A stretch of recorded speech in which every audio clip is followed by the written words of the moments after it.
नमस्कार, मनीषा टेस्टी रेसिपीमध्ये तुमचे सर्वांचे मनापासून खूप खूप खूप स्वागत। आज आपण बनवणार आहोत कच्च्या कैऱ्यांपासून आंबट गोड अशी भाजी। ही भाजी करायला एकदम सोपी आणि टेस्टी लागते।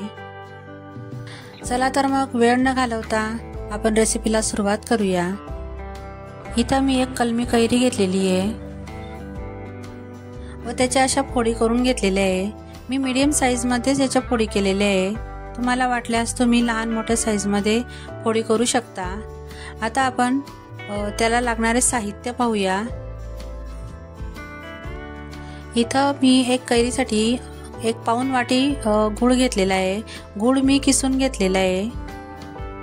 आता आपण भाजी कशी करायची ते बघूया। इथं मी एक कढईमध्ये तेल गरम करून घेतलेले आहे। तेल मी 2 पळ्या टाकलेले आहे। आता त्यामध्ये एक अर्धा चमचा मी मोहरी घेतलेली आहे व अर्धा चमचा जिरं घालून घेतलेले आहे। ते चांगलं तडतडायला लागल्यावर मी त्यामध्ये लसूण घालून घेणार आहे। लसूण मी बारीक चिरून घेतलेला होता।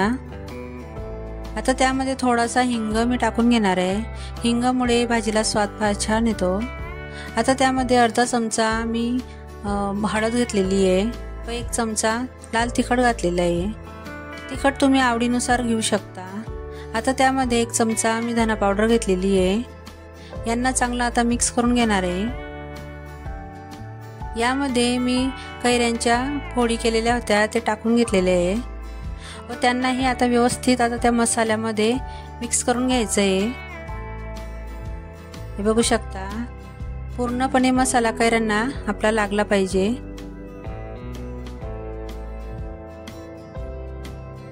आता यामध्ये मी थोडंसं पाणी घालणार आहे। पाणी एकदम क्वचितच टाकायचं आहे, नाही टाकलं तरी चालतं, कारण आपण यामध्ये गूळ टाकून घेणार आहे व गुळाला नंतर पाणी हे सुटतंच।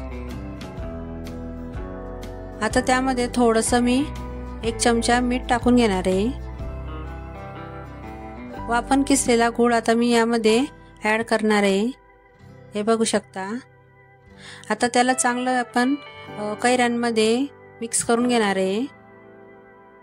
आता गूळ जसा पगवत जाईल तसं आता कैरीच्या भाजीला पाणी सुटेल। मी 5 मिनिटं झाकण ठेवून शिजू देणार आहे। हे बघा, 5 मिनिटं आपली झालेली आहे। गुळाला पूर्ण पाणी सुटलेलं आहे।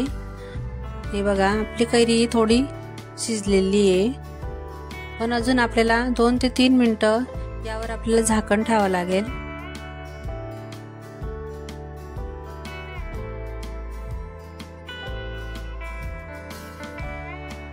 मी 2-3 मिनिटं याला अजून परत शिजवून घेणार आहे। आपले 2-3 मिनिटं झालेले आहेत। बघू शकता, भाजी आपली शिजलेली आहे व पाणी थोडं आटलेलं आहे यामधलं।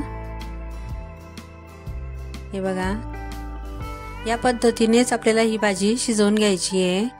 कलरही खूप छान आलेला आहे, पण अजून यामध्ये पाणी भरपूर आहे, त्यामुळे आपण आता हिला अजून 2-3 मिनिटं शिजू देणार आहे। यामध्ये मी कोथिंबीर ॲड करून घेतलेली आहे। 2-3 मिनिटं आता आपल्याला बिना झाकणाचंच असंच शिजू द्यायचं आहे, म्हणजे यातलं पाणी थोडंसं आपल्याला आटवायचं आहे। हे बघू शकता, आपल्या भाजीला एकदम छान रंग आलेला आहे आता व छान शिजलेली आहे। पाणी आपल्याला इतपतच ठेवायचं आहे। आता मी हे सर्विंग बाउलमध्ये आता भाजीला काढून घेणार आहे। खायला एकदम टेस्टी लागते ही भाजी।